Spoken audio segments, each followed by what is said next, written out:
¿Qué tal? ¿Cómo están? Bienvenidos. Qué gusto saludarles. Este es nuestro domingo de predicación. Soy Héctor Ursúa, uno de los pastores de la Iglesia Senda de Gracia en Culiacán, México. Bienvenidos, amados hermanos, miembros de nuestra iglesia. Es como siempre un gusto poder estar con ustedes. Y también bienvenidos los que nos siguen desde otros lugares de México y del mundo a través de estos medios digitales.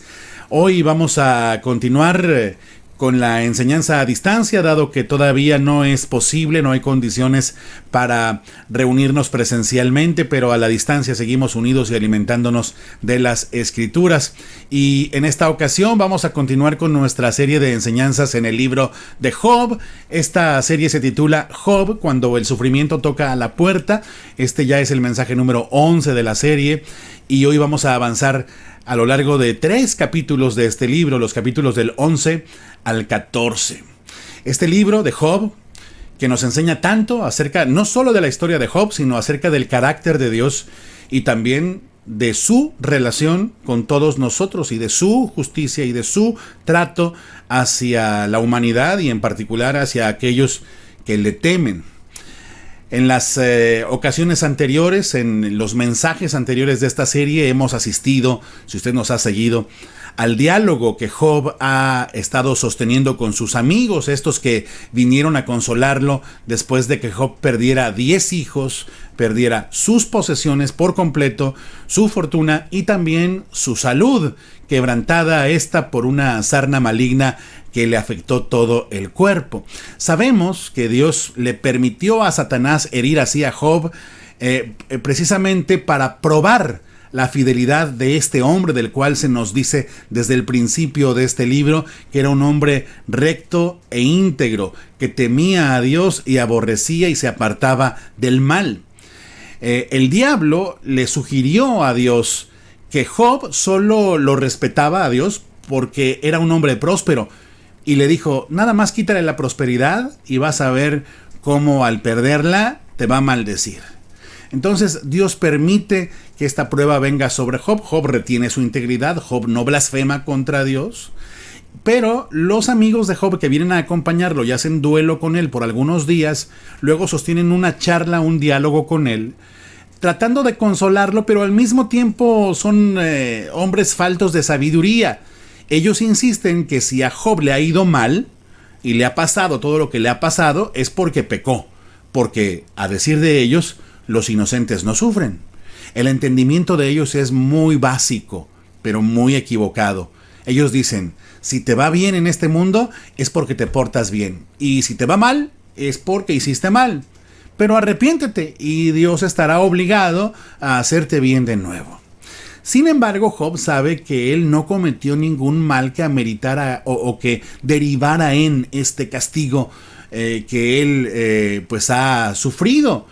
Y ha expresado a lo largo de los últimos capítulos tanto su desesperación como su asombro, porque si, como sus amigos dicen, el Señor castiga al malvado y premia al justo, ¿cómo es que él, que ha procurado ser justo, ha enfrentado esta enorme tragedia sobre su vida?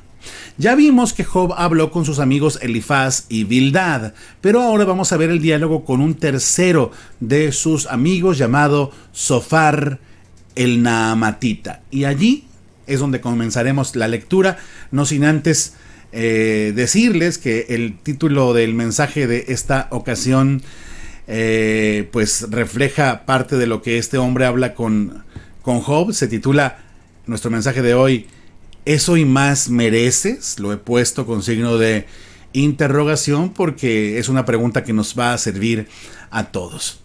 Vamos a leer el mensaje de hoy, el trío de capítulos de hoy, no sin antes invitarle a que oremos juntos. Padre, te damos gracias por tu palabra. Te rogamos, Padre, que así como nos la regalas, nos la haces oír, nos la haces creer, Señor, también sea vida en nosotros, Señor. Que no solamente contribuya a conocer mentalmente alguna cosa, algún principio más, sino también, Señor, que nos cambie, que nos transforme, que nos haga personas más acordes a tu carácter, Señor. Que el propósito para el cual tú envías tu palabra se cumpla en cada uno de nosotros, es nuestro ruego en el nombre de Cristo Jesús. Amén. Amén. Bien, pues vamos a comenzar con la lectura de Job, capítulo 11. Aquí están los versículos del 1 al 4. Dice: Entonces Zofar el naamatita respondió a Job: ¿No debería alguien responder a este torrente de palabras? ¿Se declara inocente a una persona solo porque habla mucho? ¿Debo quedarme en silencio mientras tú sigues parloteando? Cuando te burlas de Dios, ¿no debería alguien hacerte sentir vergüenza? Tú afirmas: mis creencias son puras y estoy limpio a los ojos de Dios. Fíjese qué manera de comenzar este hombre a hablar con Job. Zofar es sin duda el más atrevido y el más grosero de los tres amigos de Job.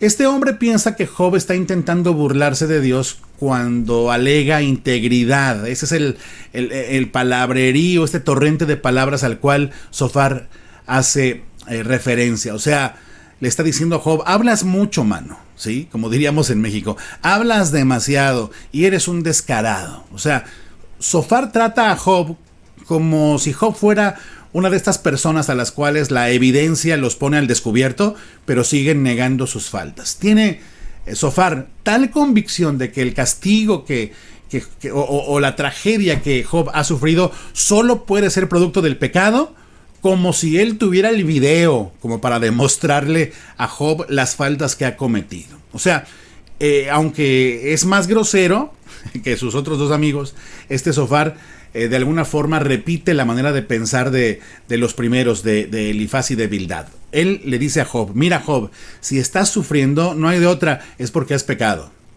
Aunque te declares puro y limpio, eso que te lo crea tu abuelita prácticamente. En ese plan ha llegado Zofar con Job. Como cuando se dice por ahí, ¿verdad?, que todo preso en la cárcel se declara inocente. Pues sí es común que muchos presos dicen ser inocentes, pero eso de ninguna forma significa que alguno de esos presos no sea de verdad inocente, ¿verdad? Y bueno, así está tratando Zofar a Job, y le sigue diciendo en el versículo 5, dice: si tan solo Dios hablara, si tan solo te dijera lo que piensa, si tan solo te declarara los secretos de la sabiduría, porque la verdadera sabiduría no es un asunto sencillo. Escucha, sin duda, Dios te está castigando mucho menos de lo que mereces. ¡Wow! ¡Qué impresionante! Mire lo que Zofar dice aquí, con esta referencia a la sabiduría, es que Dios lo sabe todo. Que Dios sabe incluso lo que está oculto a los ojos de todo el mundo. En pocas palabras, la gente puede creer que eres puro Job, pero Dios, que sabe toda la verdad, Dios, quien no puede ser engañado, sabe que tú no eres puro Job. Y un poco el pensamiento de Zofar es: mira, Job, incluso si fuéramos más profundo a los pensamientos de Dios y conociéramos lo que Dios sabe, veríamos que incluso no te está yendo tan mal como debería irte. Que todo lo que has sufrido, al contrario, es poco. O sea, como decíamos al principio, eso y más mereces. Eso y más mereces. Bueno, vamos a ver cómo encontramos el sentido de estas palabras. Ciertamente, en una revisión universal o global, la Escritura dice que por cuanto todos pecaron, todos están destituidos de la gloria de Dios. O sea, apartados de Dios y condenados para toda la eternidad. Por cuanto todos pecaron, es decir, que en sentido estricto sí, todos tenemos mejor suerte de la que deberíamos tener, o a todos nos va mejor de lo que nos debería ir, o sí, no nos merecemos el bien, sino por el contrario, eso hablando en términos muy universales. Pero no podemos olvidar que Dios no es solamente un Dios de severidad y de justicia. También debemos recordar que Dios es un Dios de gracia, un Dios perdonador, un Dios bueno, paciente, clemente y misericordioso es Jehová, lento para la ira y grande en misericordia. Y esto como que de veras que lo tienen perdido en su concepto los amigos de Job. Mire, por ejemplo, como el Salmo 103, versículo 8 nos recuerda que Dios no nos castiga por todos nuestros pecados, ni nos trata con la severidad que merecemos. Mire usted, si Dios castigara todos nuestros pecados, pues nadie sobreviviría a sus primeros, 2, 3 años de vida, ¿no? O sea, si Dios nos fundiera al primer pecado, estaríamos fritos todos. ¿Sí? O sea, nadie pasaría de la infancia y en poco tiempo ya no habría humanidad. ¿Cierto? Mire, por ejemplo, los casos de Ananías y Zafira, que pues murieron por haberle mentido al Espíritu Santo acerca del precio de una heredad, cuya ganancia le llevaron al apóstol Pedro, ¿no? Le mintieron a Pedro y le mintieron así a Dios, y Dios los castigó con la muerte, instantáneamente murieron. O aquellos hombres que se rebelaron contra Moisés, la rebelión de Coré, tal vez usted la recuerda ahí en el Antiguo Testamento, cuando dice que la tierra se abrió y se tragó a los hijos de Coré, a los que se rebelaban contra Moisés.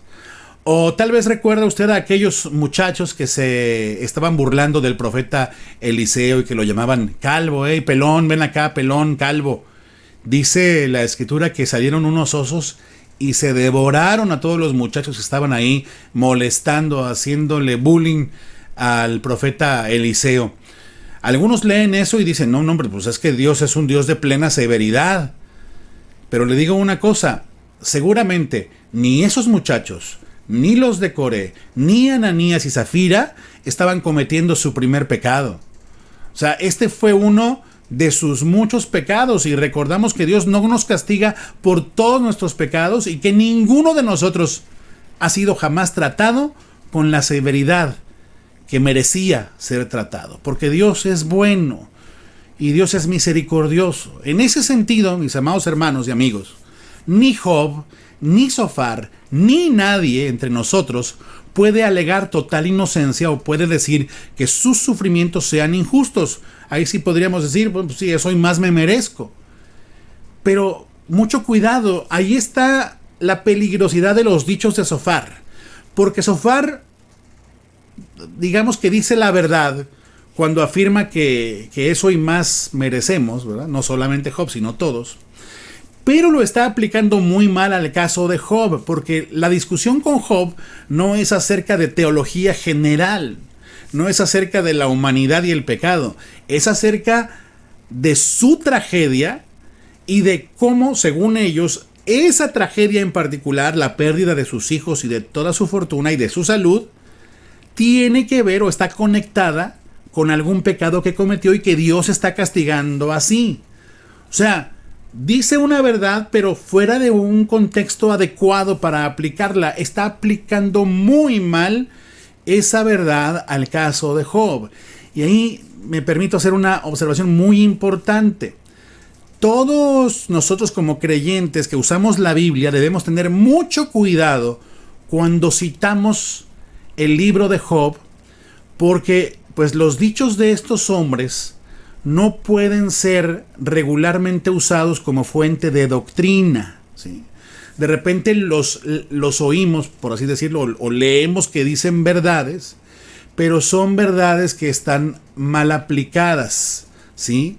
Que no pueden constituirse como una afirmación de la cual podamos derivar con toda certeza o con toda seguridad una doctrina bíblica. Cuidado, pues, cuando citamos palabras del libro de Job. Incluso algunas palabras de Job que están dichas en su desesperación, no podríamos usarlas como fuente para conocer el carácter de Dios, por ejemplo, ¿sí? Mucho cuidado con eso.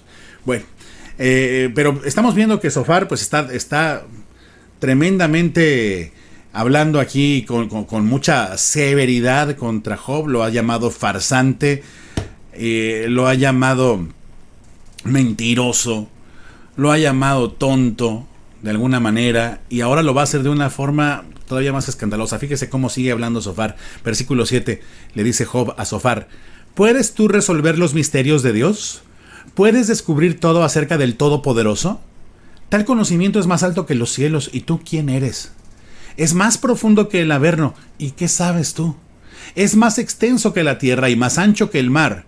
Si Dios pasa por aquí y mete a alguien en la cárcel o llama al orden a los tribunales, ¿quién puede detenerlo? Pues Él sabe quiénes son los impostores y toma nota de todos sus pecados. El que tiene la cabeza hueca no llegará a ser sabio, como tampoco un burro salvaje puede dar a luz un niño. Vaya, vaya que este Sofar es cosa seria. Es el último en hablar, pero el primero en insultar. Le pide a Job que deje sus mentiras a un lado y hace otra afirmación peligrosa. Le dice a Job: ¿crees que tú puedes entender la sabiduría de Dios, Job? Y le digo una cosa, es cierto, Job no puede. Es parte del problema, Job no puede entender la mente de Dios en este caso. Pero fíjese la jactancia y la soberbia de Sofar, porque al decir esto, al decirle a Job: tú no entiendes la sabiduría de Dios, él se está enorgulleciendo de que él sí puede, de que él sí conoce la sabiduría de Dios. Se jacta de conocer los misterios de Dios. Vaya contraste el de este hombre tan arrogante con el de el humilde apóstol Pablo, quien se puede decir que sí conocía a Dios. Vea lo que Pablo escribió en Romanos capítulo 11, versículos 33 y 34. Él reconoció y dijo: qué grande es la riqueza, la sabiduría y el conocimiento de Dios. Es realmente imposible para nosotros entender sus decisiones y sus caminos, pues ¿quién puede conocer los pensamientos del Señor? ¿Quién sabe lo suficiente para aconsejarlo? También el apóstol Pablo tenía esta certeza, ¿verdad?, de que no se podía entender cabalmente a Dios cuando se trataba de indagar en por qué trata como trata a tales o cuales personas. O sea, la respuesta es esta: es imposible que entendamos las decisiones y los pensamientos y conocer los pensamientos del Señor. Pero Sofar cree que sí sabe, Sofar cree que sí lo conoce, y acusa a Job entonces de no conocer a Dios y de estar ocultando sus pecados. ¿Sí? Pero, aunque la suposición de Sofar sobre Job es equivocada, fíjese usted una cosa: es muy cierto que, como dijo Sofar, Dios lo ve y lo sabe todo. ¿Sí? O sea, aquí tenemos que dejar eso claro. O sea, Sofar no está propiamente mintiendo, Sofar está equivocando la aplicación, pero Sofar está diciendo una verdad. Dios lo ve y lo sabe todo. Y es muy oportuno aquí no dejar ese cabo suelto, para que nadie entre nosotros se deje engañar por el diablo, que también usa las escrituras para envolvernos en sus razonamientos. Fíjese usted, cuando pecamos, nos vemos tentados a creer que nadie se va a enterar. Y aunque es cierto que quizás se puedan ocultar ante los demás algunos pecados, no podemos hacer nada sin que Dios lo sepa. Así que, cuidado, y aquí voy a abrir una serie de recomendaciones que comienzan con la palabra cuidado. Cuidado cuando, pese a persistir en el pecado, nos sentimos seguros porque nadie lo sabe y creemos que no pasa nada. Si Dios lo sabe, ya estamos en problemas. ¿Sí?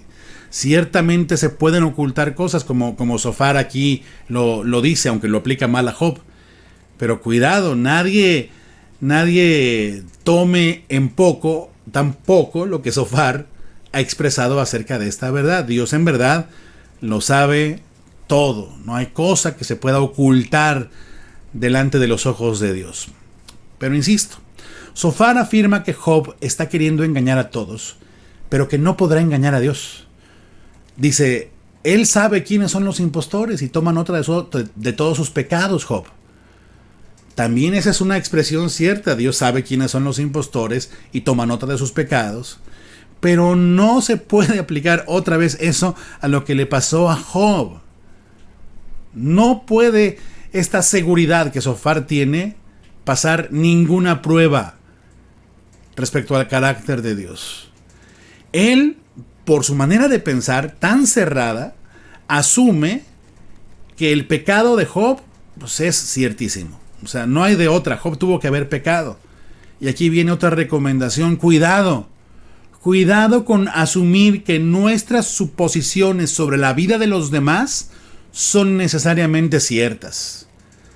De repente somos como Sofar y nos puede ganar la arrogancia y la falta de sensibilidad. Tanto que mire cómo Sofar termina llamando tonto a este santo hermano nuestro, a Job, y le termina diciendo una grosería. El día que una burra salvaje dé a luz un niño, entonces ese día tú vas a ser sabio. O sea, nunca, eres un necio. Pero aquí el necio está siendo él al afirmar estas cosas. El necio es Zofar. Cuidado con asumir que nuestras suposiciones sobre la vida de los demás son necesariamente ciertas, porque sí, Dios lo sabe todo, pero nosotros no. Nosotros no. Y nunca será así, nunca lo sabremos. Nunca sabremos efectivamente lo que Dios sabe. Versículo 13, sigue hablando Zofar y dice: si tan solo prepararas tu corazón y levantaras tus manos a Dios en oración, abandona tus pecados y deja atrás toda iniquidad, entonces tu rostro se iluminará con inocencia, serás fuerte y estarás libre de temor, olvidarás tu sufrimiento, será como agua que corre, tu vida será más radiante que el mediodía y aún la oscuridad brillará como la mañana. Tener esperanza te dará valentía, estarás protegido y descansarás seguro, te acostarás sin temor, muchos buscarán tu ayuda. Pero los malos serán cegados, no tendrán escapatoria, su única esperanza es la muerte. Bueno, fíjese cómo dice, los malos no escaparán. Le está diciendo, allá tú si persistes en ser malo, Job. Pero si te vuelves a Dios y no te aferras a tu supuesta inocencia, te puede ir muy bien, Job. Mira, te tienes que arrepentir para que Dios quede obligado a devolverte toda tu prosperidad. Por ahí van las palabras de Zofar. Este es el sentido que tienen. Haz esto, o sea, arrepiéntete, deja de alegar que eres inocente y Dios te devolverá tus cosas. Dios te restaurará totalmente. Zofar, fíjese bien, tiene en mente una restauración material, palpable. Y de alguna forma nos recuerda a Satanás cuando le dijo a Dios: Job te ama por lo que le das, quítaselo y verás cómo él se aparta de ti. Vea, la manera de pensar de Satanás se parece a la de Zofar, se parece a la de la esposa de Job, que le dijo una vez que Job perdió todo y quedó enfermo: ¿todavía retienes tu integridad? O sea, ¿todavía le eres fiel a Dios? Maldice a Dios y muérete, o sea, tírate a morir. Los amigos tienen una manera de pensar muy similar cuando le dicen: vuélvete a Dios y entonces Dios te dará de nuevo todo el bien que tenías. Le están haciendo además aquí a Job una promesa que Dios en esencia no ha hecho. Lo están comprometiendo. No sé si a usted le ha pasado, pero resulta que todavía hay entre nosotros amigos de Job que de repente nos aseguran que si hacemos tal o cual cosa, Dios hará tal o cual otra. Que si ofrendamos, Dios nos va a prosperar mucho. Y que si damos más de lo que podemos, Dios va a pagar todas nuestras deudas. Que si asistimos tan solo todos los domingos a una congregación, Dios va a restaurar sí o sí nuestro matrimonio. Que si comenzamos a servir en tal o cual ministerio, Dios nos va a sanar de una enfermedad, o nos va a devolver lo que alguien nos quitó, o vamos a recuperar la herencia que alguien nos arrebató, o nos va a liberar de tal o cual problema, o de la cárcel, o de cualquier otro mal en este mundo. Otra vez, cuidado con hacer a Dios deudor de los hombres, poniendo en boca de Dios promesas que Él nunca hizo. En un momento yo le voy a contar un poquito acerca de eso, cuando avancemos más en el mensaje, ¿sí? Lo dejamos así como con un alfiler puesto ahí para volver a esto en un momento más. Porque ahora vamos al capítulo 12. Vamos a ver cómo Job le responde a este tal Zofar, que con esos amigos, como decíamos hace algunas semanas, ¿para qué queremos enemigos, no? Dice Job, versículo 1, capítulo 12, versículo 1. Vamos a los 10 primeros versículos del 12. Dice: entonces Job habló de nuevo. Ustedes sí que lo saben todo, ¿no es cierto? Y cuando mueran, la sabiduría morirá con ustedes. Ahora bien, yo también sé algunas cosas y ustedes no son mejores que yo. ¿Quién no sabe estas cosas que acaban de decir? Sin embargo, mis amigos se ríen de mí porque clamo a Dios y espero una respuesta. Soy un hombre justo e intachable. Sin embargo, se ríen de mí. La gente que está tranquila se burla de los que están en dificultades. O sea, bien se ve. Le da un empujón a los que tropiezan. Los ladrones están en paz y los que provocan a Dios viven seguros, aunque todavía siguen bajo el control de Dios. Solo pregunten a los animales y ellos les enseñarán. Pregunten a los pájaros del cielo y ellos les contarán. Hablen a la tierra y ella los instruirá. Dejen que los peces del mar les hablen, pues todos ellos saben que mi desgracia ha venido de la mano del Señor, ya que la vida de todo ser viviente está en sus manos, así como el aliento de todo ser humano. Bueno, Job aquí se planta y responde a la grosería de Zofar con sarcasmo y les dice a él y a sus amigos: pues ustedes lo saben todo, ¿verdad? O sea, y cuando mueran, pobres de nosotros, porque la sabiduría se va a ir a la tumba con ustedes. Ustedes sí que lo saben todo. Cuidado, cuidado, mis amados. Cuidado cuando crees que lo sabes todo. Saben, no hay peor necio que aquel que pretende tener todas las respuestas. No hay peor necio que aquel que cree de verdad que lo sabe todo. Primera los Corintios 8:2 dice que si alguien cree que conoce algo, todavía no lo conoce como lo debe conocer. Así es el conocimiento. Y esa es la base para poder conocer un poco más las verdades de Dios. Tener humildad para reconocer que estamos muy, muy lejos de saberlo todo. Y Job es lo que les hace ver a sus amigos. Él no necesita que le expliquen la naturaleza de Dios. Él la entiende perfectamente. Zofar no le ha dicho absolutamente nada que Job no supiera ya. Y lo peor es que todavía se ríen de él. O sea, se ríen sin entendimiento. Se burlan, dice Job, o al menos Job percibe la burla, solo porque él lícitamente busca una respuesta, busca entender por qué le está pasando lo que le está pasando. Sus amigos no tienen ni idea de lo que le dicen, o sea, interpretan muy mal la razón de las pruebas y las dificultades que Job está enfrentando. Ciertamente ellos no saben por qué le ha venido este mal a Job. Creen que saben, pero no saben. Aunque Job tampoco sabe por qué le ha venido todo este mal, pues ese es el problema que tiene, que no sabe por qué, pero sí sabe que sus amigos están equivocados. Eso sí lo sabe. Sabe que las razones que le dan sus amigos son incorrectas y torcidas y que sus amigos están mostrando un criterio muy pequeño, un criterio muy cerrado. Y también Job sabe que Dios está metido en este asunto, ¿sí? O sea, para Job es tan obvio que este tema está ligado a la voluntad de Dios que dice, bueno, hasta los animales lo saben. O sea, todo ser viviente está sujeto a Dios. Cuanto más los seres humanos, ¿no? Sí, él entiende esto. Solo que el problema de Job es que no encuentra la razón por la cual Dios ha permitido todo esto. Y luego dice, pues los ladrones están en paz y los que provocan a Dios no sufren. O sea, ¿cómo ellos no sufren y yo sí?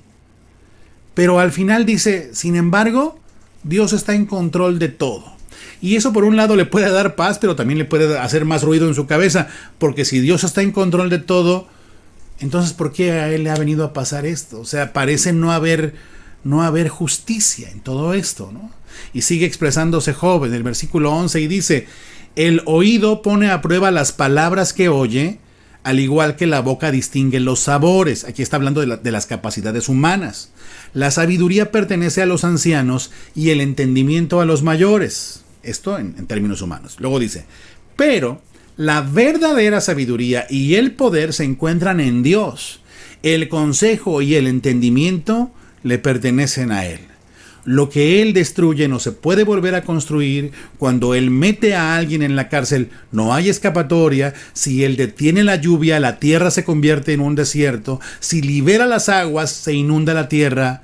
Así es, la fuerza y la sabiduría le pertenecen a Él. Los que engañan y los engañados los dos están bajo su poder. Él se lleva a los consejeros y les quita el buen juicio. Los jueces sabios se vuelven necios.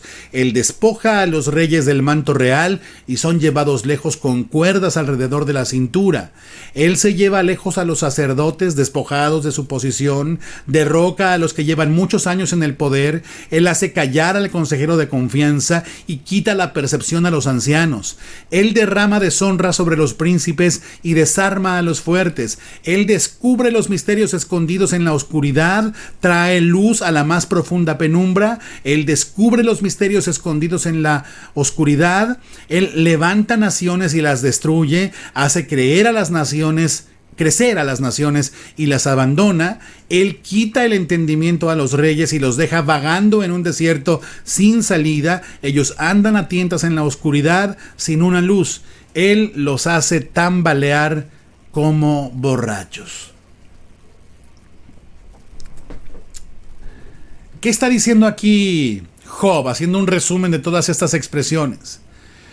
Pues que Dios es superior a los seres humanos. O sea, uno escucha, uno prueba el sabor de un alimento, uno cree que conoce algo, los que son un poco mayores conocen un poquito más, pero Dios lo sabe todo y lo puede todo. Y el poder y la autoridad y el entendimiento y la sabiduría verdaderos pertenecen a Dios. O sea, solamente Dios puede hacer estas cosas y no hay quien le diga qué haces o quien lo detenga. Aquí lo que Job está haciendo es poner en claro que las capacidades de Dios son infinitamente superiores a las capacidades de sus amigos y a las capacidades de cualquier persona. Cuidado aquí, otra vez, cuidado cuando pensamos de más sobre nuestras limitadas capacidades. Aquí recordamos que solo Dios tiene discernimiento, poder y autoridad ilimitados. Y como hemos visto en todos estos ejemplos que revisamos hace un momento, Él trata con cada persona, con el rey, Él trata con el anciano, con el príncipe, con las naciones. Él trata con cada persona y nadie es ajeno al trato de Dios. Job entiende y les dice a sus amigos que nadie, aparte de Dios, sabe todas las cosas. Y que ningún informe o ninguna investigación puede oponerse a la opinión de Dios. Los amigos aseguran que Job pecó y que está tratando de engañar a Dios, pero él sabe que no pecó.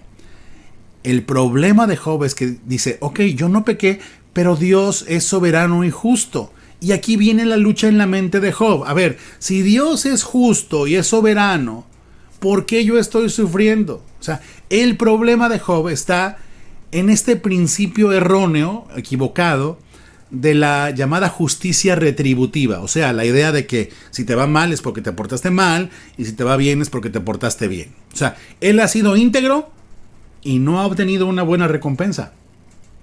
¿Cómo puede Job confiar en que Dios es bueno aun cuando el mundo pues no funciona con este principio de justicia básico que se esperaría que funcionara, de que al bueno se le premia y al malo se le castiga?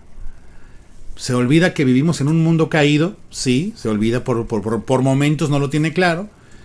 Y Job lo que hace es que insiste en que Dios está en su contra, porque si todo está en manos de Dios y a Job le está pasando todo esto, pues algo tiene Job contra mí.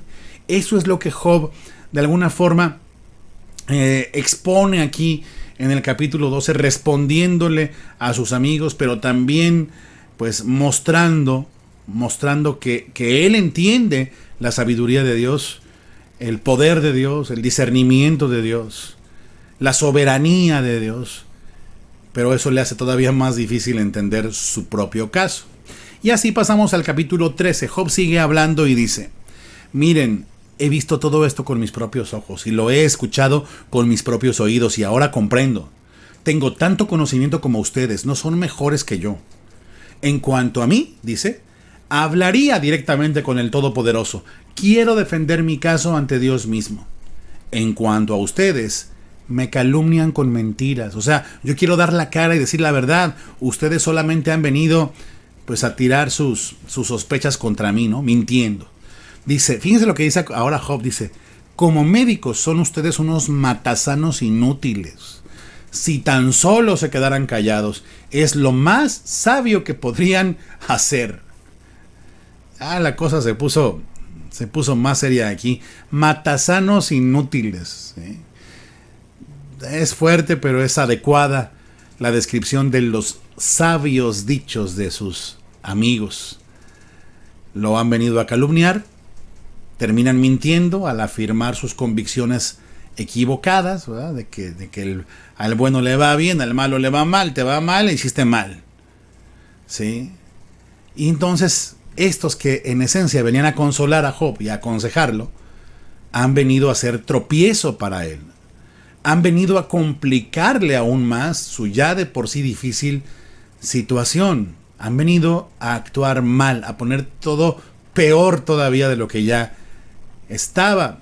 Se ha dicho que parte de la prueba que Job tiene que enfrentar no solamente consiste en las cosas que perdió, sino también en el hecho de que Dios le dejó a la esposa que le dejó, que le aconsejó que maldijera a Dios y mejor se tirara a morir, y también en dejarle a los amigos que le dejó, que son parte de la prueba que Job tiene que enfrentar. Estos amigos que la han venido, como decimos en México, a regar por completo. Y ahí otra advertencia, cuidado cuando acompañamos a nuestros hermanos, cuando acompañamos a otros en su dolor.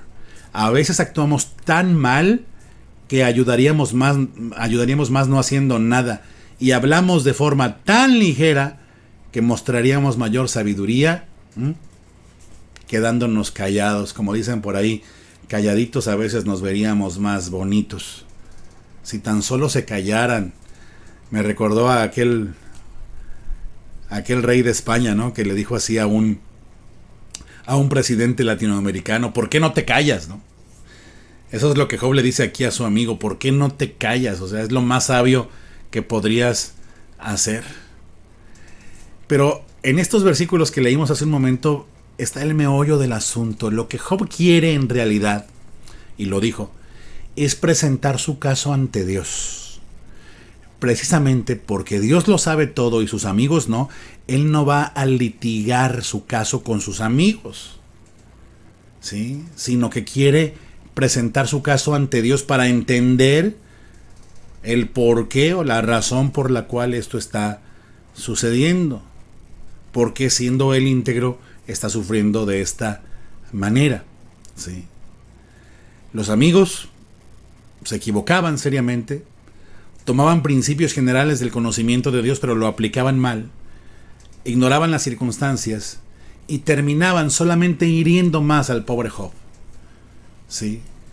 Eran totalmente faltos de compasión, y si algo Job podía esperar de Dios, era que Dios fuera todo lo compasivo que sus amigos efectivamente no eran. Qué triste tener que decir eso, que les falta compasión a tus amigos. No sé si lo has pensado. Y aquí otra advertencia de cuidado. Cuidado. Debemos ser compasivos a la hora de aplicar la condenación bíblica a la vida de los demás. Debemos ser lentos para juzgar. Cuidado. Que no repitamos, que no terminemos repitiendo tú y yo con nuestros hermanos la historia de los amigos de Job, porque con esos amigos, pues ¿para qué quieres enemigos? Versículo 6. Sigue hablando Job y dice: escuchen los cargos que presento, presten atención a mis argumentos. ¿Acaso defienden ustedes a Dios con mentiras? ¿Presentan argumentos engañosos en su nombre? ¿Mostrarán parcialidad en su testimonio a favor de él? ¿Serán ustedes los abogados defensores de Dios? ¿Qué ocurrirá cuando él descubra lo que hacen? ¿Creen que pueden engañarlo tan fácilmente como lo hacen con la gente? Si en secreto hacen inclinar los testimonios a su favor, ciertamente se meterán en problemas con él. ¿No les da terror su majestad? ¿No los deja abrumados el temor que sienten por él? Sus frases vacías valen tanto como las cenizas. su defensa es tan frágil como una vasija de barro. Ahora quédense en silencio y déjenme en paz. Permítanme hablar y afrontaré las consecuencias. Qué tremendas palabras de Job, ¿eh? Les está diciendo a sus amigos en pocas palabras: están en problemas porque ustedes están representando muy mal a Dios. Creen que conocen su justicia, creen que conocen lo que Dios conoce, pero están equivocados. ¿Por qué? Porque yo sé que soy inocente. Así que los necios son ustedes. No pueden ustedes representar a Dios en esa corte, porque para que Dios termine siendo lo que ustedes dicen que es, ustedes tienen que torcerlo todo y defenderlo con mentiras. Representar a Dios, pero con sus propias opiniones que no valen nada. Y les dice: no entiendo cómo ustedes no temen a Dios al hablar así. O sea, están metidos en problemas. Dios los va a reprender más adelante, sin duda, lo vamos a leer más adelante, por hablar de esta manera tan falta de entendimiento y de sabiduría. Cuidado cuando pretendemos hablar en nombre de Dios y defender los pensamientos y la mente de Dios. Cuidado con defender a Dios con nuestras opiniones. Porque, como estos amigos de Job, podemos terminar declarando cosas que provocan el enojo de Dios. Podemos terminar metidos nosotros, más que los demás, nosotros en problemas al buscar defender a Dios o insistir en que Dios es de tal o cual forma, sin sabiduría, sin entendimiento, hablando ligeramente y solo desde nuestro punto de vista muy personal. ¿Cuándo nos pasa eso? Bueno, nos pasa cuando, por ejemplo, decimos como verdad absoluta, se me ocurre ahorita, que Dios no castiga. ¿Ha oído eso? No. Si Dios no castiga. Y ya se mete alguien a defender a Dios cuando la Escritura nos dice que sí, que Él azota y que Él reprende a sus hijos. Que Dios castiga a los pueblos y a las naciones, que los azota con vara.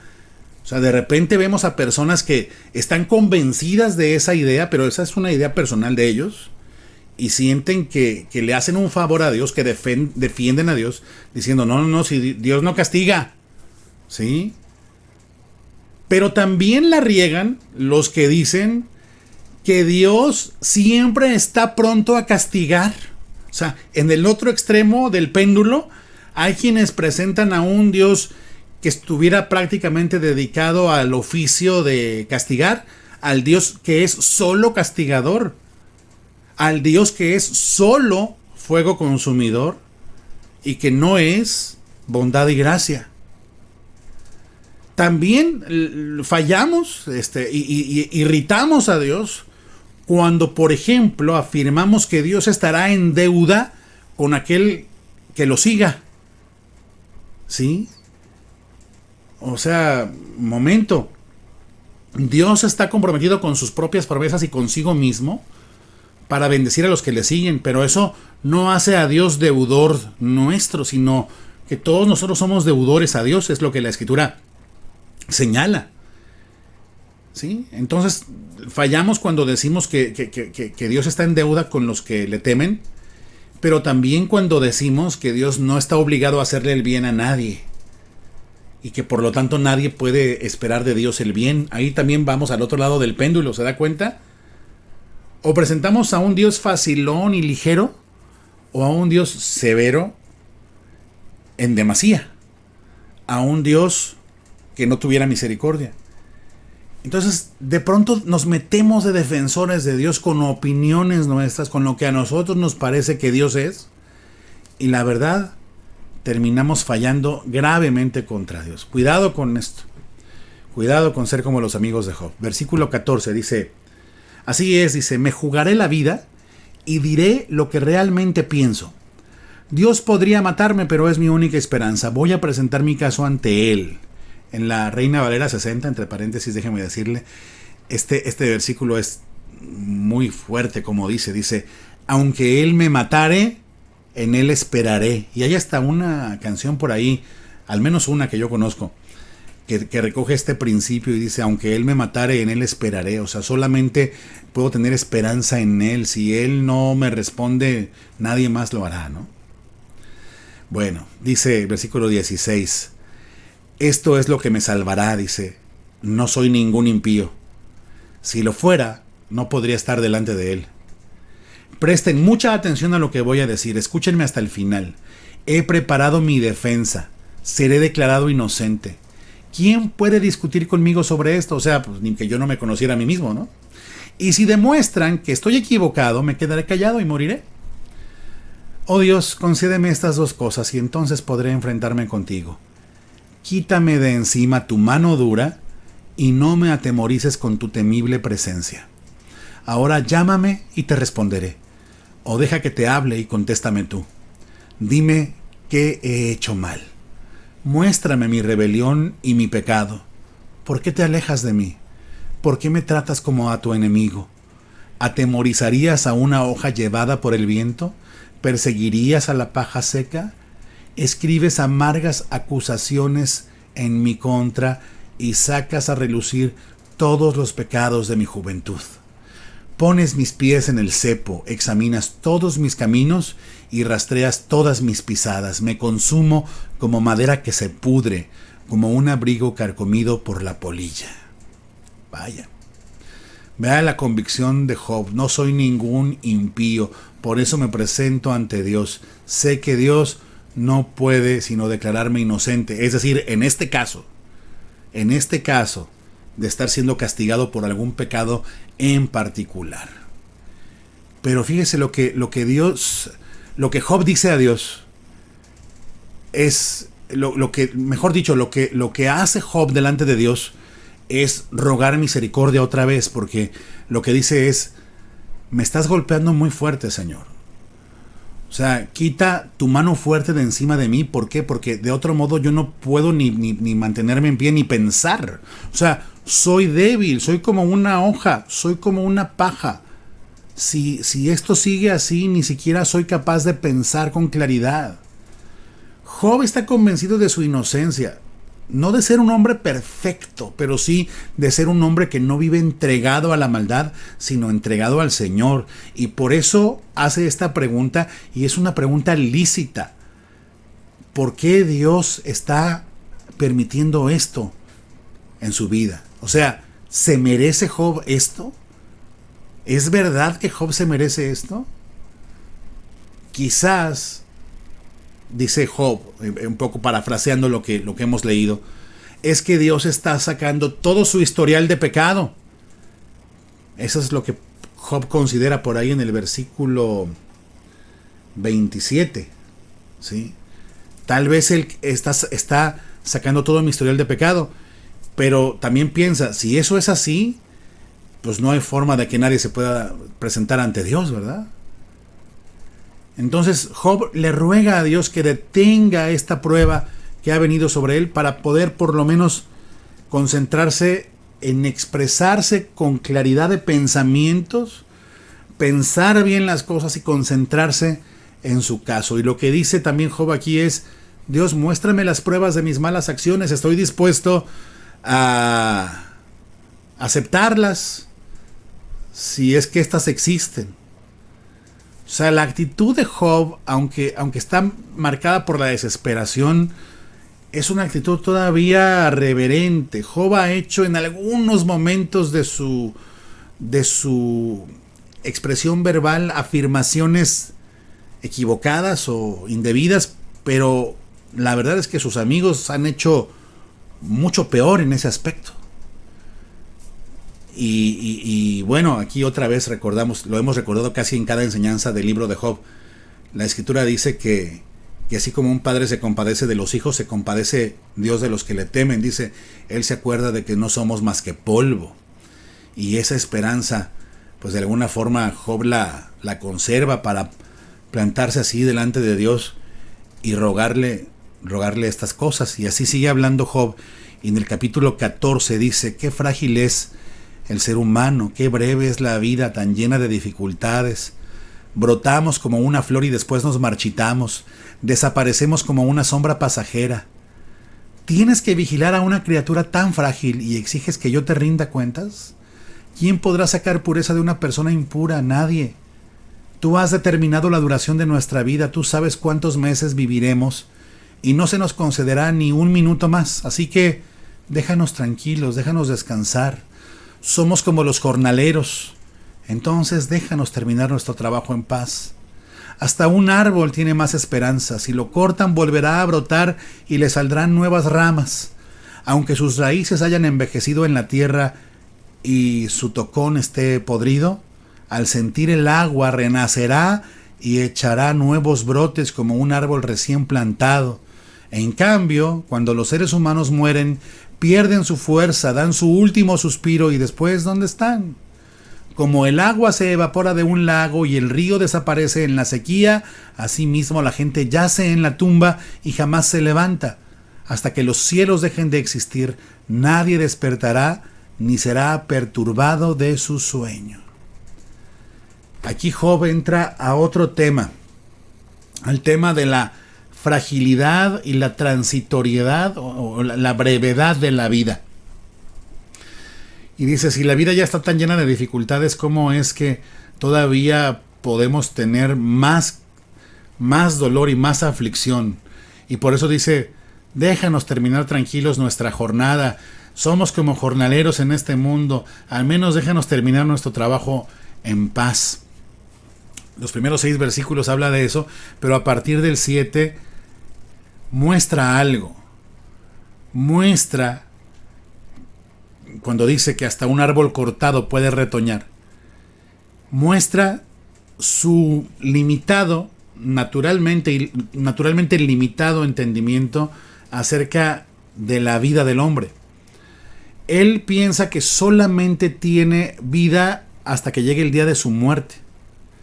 Por eso la preocupación de Job es, Señor, déjame arreglar este asunto contigo, entender esto, ayúdame a comprender esto, ahora que tengo esta vida, quiero resolver esto antes de que me llegue la muerte y entonces pues ya sea demasiado tarde, porque entonces ya no podré tener un pensamiento, una mente, una capacidad de hablar contigo. ¿Sí? Podemos aquí ver que Job, perteneciente al mundo antiguo, y antes de la gran revelación de la resurrección de los muertos, no tenía más esperanza que ser reivindicado antes de morir en este mundo. Job todavía no tenía suficientes elementos para entender lo que tú y yo podemos entender hoy si leemos las Escrituras, el tema de la resurrección de los muertos, ¿sí? Tú y yo podemos entender que la gran solución de Dios para nosotros que vivimos en un mundo injusto es que hay una vida después de esta. Es la garantía de que viviremos después de esta vida con Él, que estaremos en su reino eterno, el cual es un reino además totalmente justo y para siempre. Ahí es donde viene la gran solución a todas las injusticias de este mundo. La mayor parte de las injusticias que se sufren en este mundo no se van a resolver en este mundo, pero se resolverán en la eternidad. Job no tiene este conocimiento, no lo sabe, por eso quiere resolver el problema pronto, quiere resolver esta confusión en su mente, este sinsentido, antes de que llegue su muerte, porque dice, después ya no hay nada que hacer. Pero mire, vea a continuación en lo que Job va a decir, a partir del versículo 13, cómo, aunque Job no tiene esperanza de la resurrección, sí, de alguna forma piensa en una vida posterior y la anhela, expresa un deseo, pues que es un deseo acerca de algo que no conoce, pero a fin de cuentas, pues algo, que hay algo en su mente y en su corazón que lo conduce a este deseo. Mire, versículo 13, Job dice, ¿cómo quisiera que me escondieras en la tumba y que allí me dejaras olvidado hasta que pase tu enojo? Dice, pero anota en tu calendario para que te acuerdes de mí, o sea, después. Y se pregunta en el 14, ¿pueden los muertos volver a vivir? De ser así, o sea, si fuera así, esto me daría esperanza durante todos mis años de lucha y con anhelo esperaría la liberación de la muerte. O sea, Si hubiera resurrección, esto sería diferente. O sea, yo vería la muerte como una gran oportunidad de ser ya por fin liberado. ¿Sí? Sería algo maravilloso. Bueno, pues este deseo de Job es un deseo que no se quedó guardado en el cajón. Hay resurrección de muertos. La resurrección no era un tema claro para él, pero fue un tema que Dios fue revelando gradualmente. Si bien es cierto que el Antiguo Testamento no habla mucho de la resurrección de los muertos, es un hecho que Job tiene esperanza aquí. ¿Sí? El pesimismo que Job tiene porque se acerca el día de su muerte es comprensible. Pero la esperanza que muestra en estos versículos que estamos leyendo aquí es una esperanza correcta y es una esperanza pues que tú y yo ahora podemos tener con toda certeza. Dice, si Dios me escondiera entre los muertos y luego me resucitara y pudiera morir y volver a vivir, pues sería una esperanza magnífica. Job tenía el deseo, pero no tenía la certeza. Tú y yo podemos tener la certeza. A él le urgía ser reivindicado antes de la sepultura. Porque dice, si llego el día de morir, pues ya me pierdo en el olvido. Pero tú y yo sabemos que los muertos resucitarán. Tú y yo, en esta época, tenemos esa incomparable esperanza porque Cristo así lo prometió. Él dijo, yo soy la resurrección y la vida. El que cree en mí, aunque esté muerto, vivirá. ¡Qué maravilla! Podemos esperar, como dice Job, la liberación de la muerte. O sea, como decía el apóstol Pablo, para mí el vivir es Cristo y el morir es ganancia. Morir para el creyente es una experiencia liberadora. Nos libera de los sufrimientos, de las pruebas, del dolor, del llanto, de la aflicción, de la enfermedad en este mundo, de la injusticia y nos garantiza el acceso al mundo de Dios, a la vida eterna, a la habitación del Padre,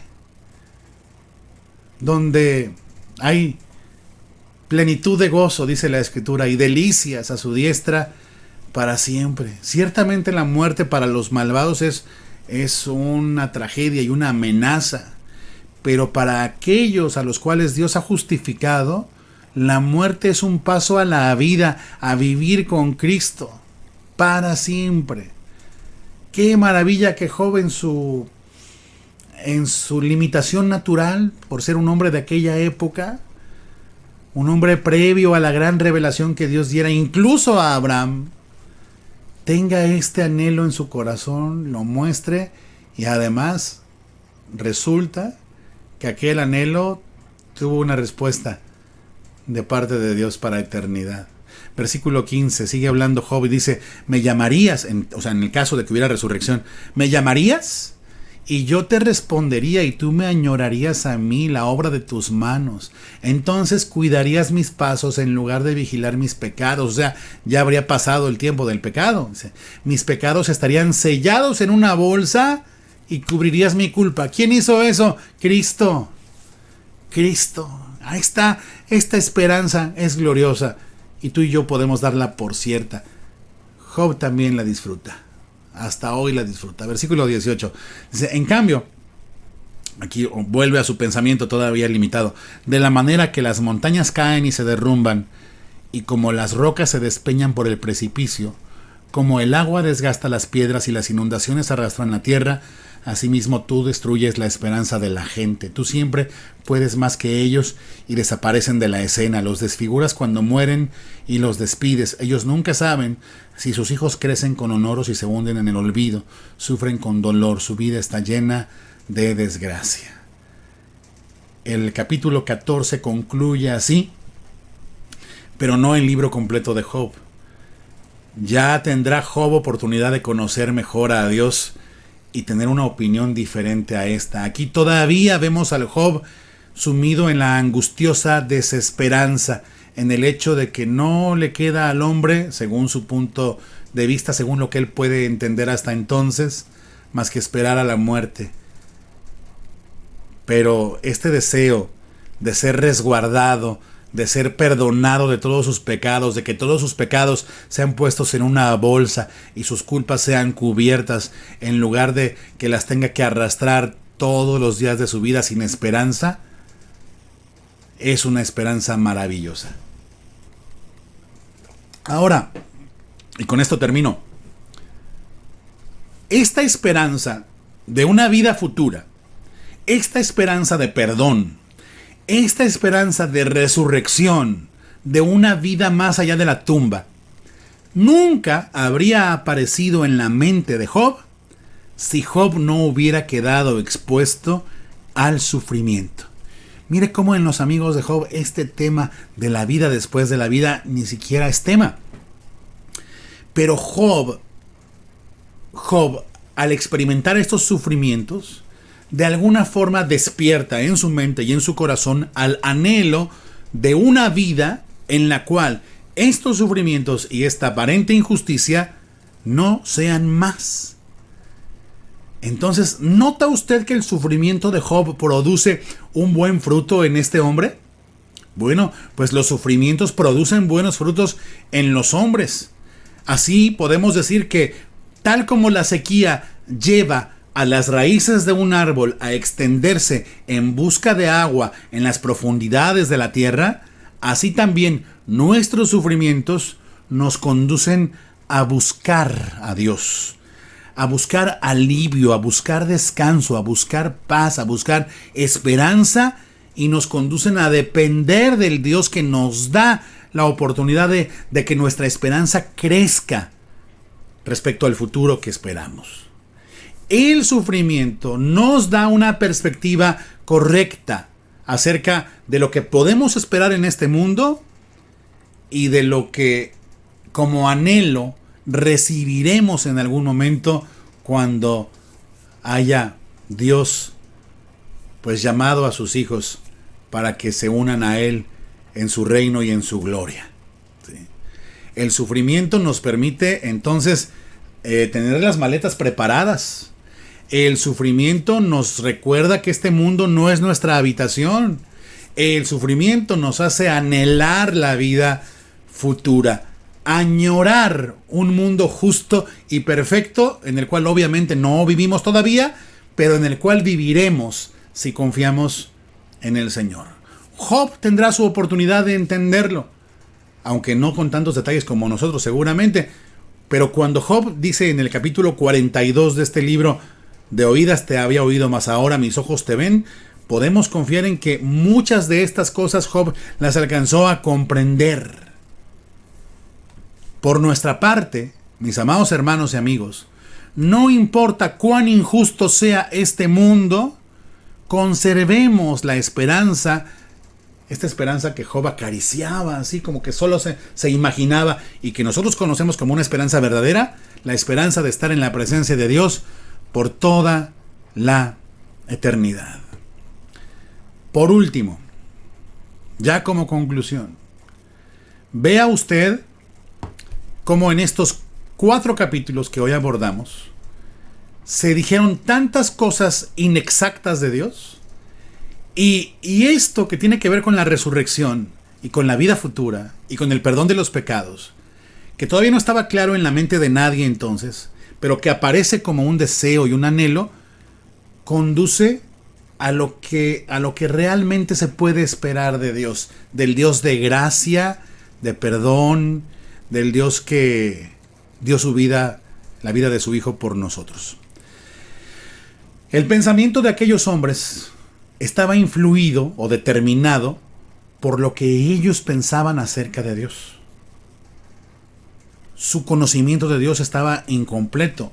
Podemos decir sin lugar a dudas que lo que pensamos acerca de Dios influye o determina lo que pensamos que sucede cuando pasamos por aflicciones o cuando somos bendecidos.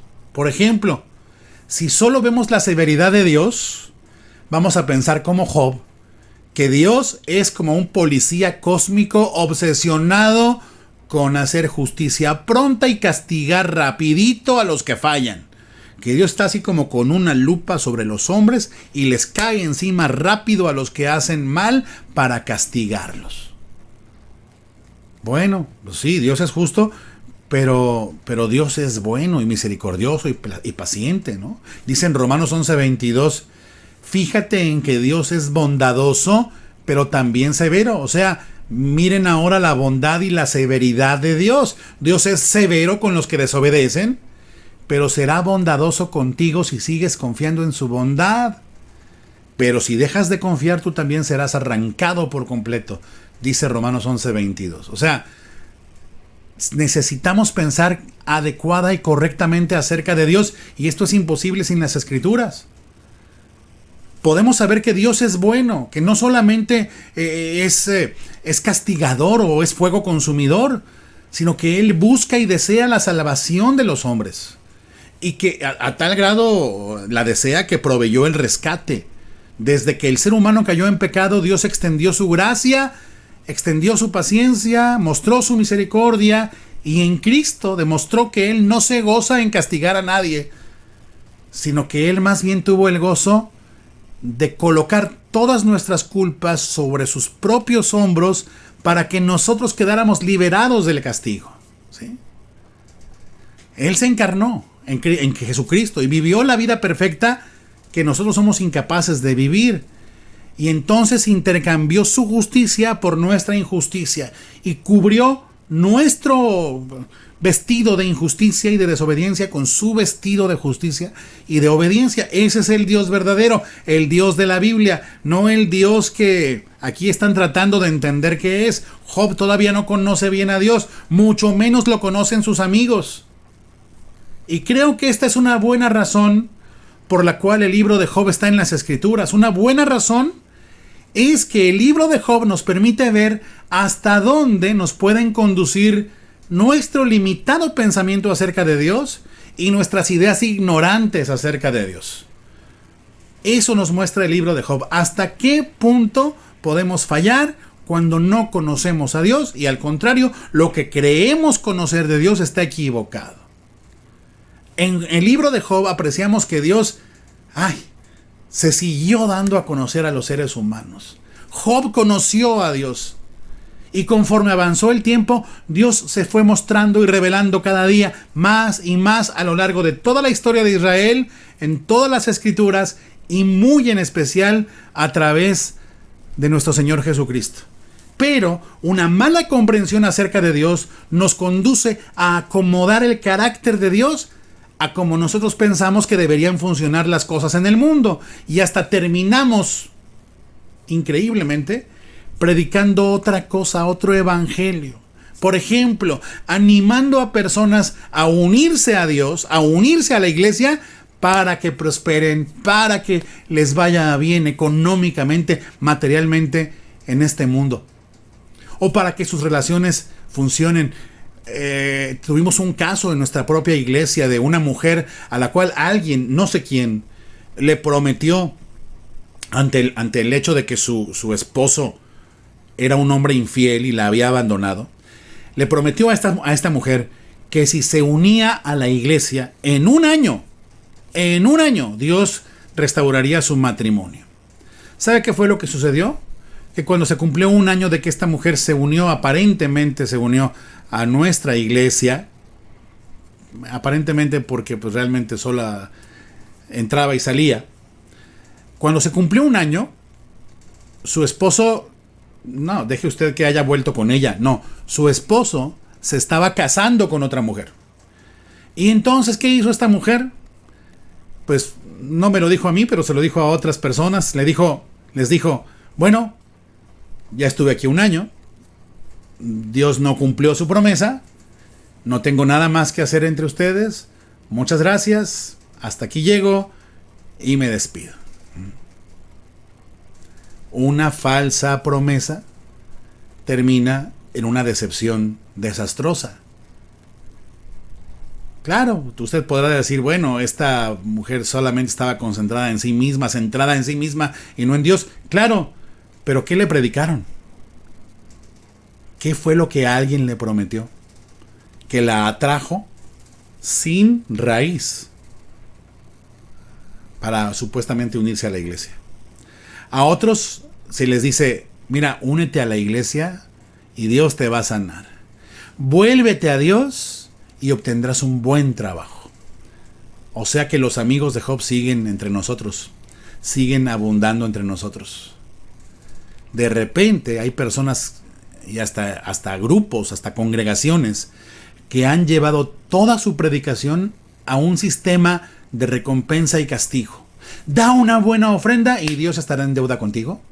No te va a ir mal si das mucho, pero si no das, el Señor te va a caer encima a media semana y te va a causar males que te saldrán muy caros. Como si Dios fuera un extorsionador, ¿no? Al cual hay que pagarle protección.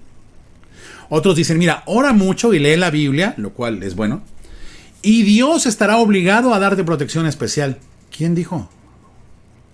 Y luego nos encontramos a personas que no entienden por qué les pasa lo que les pasa. Podrían entenderlo porque ellos tienen la palabra de Dios como nosotros. La esposa de aquel hombre que se casó con otra podría haber conocido a Dios si tan solo hubiera abierto su mente y su corazón a la verdad. Mas nunca hasta ahora ha llegado a suceder.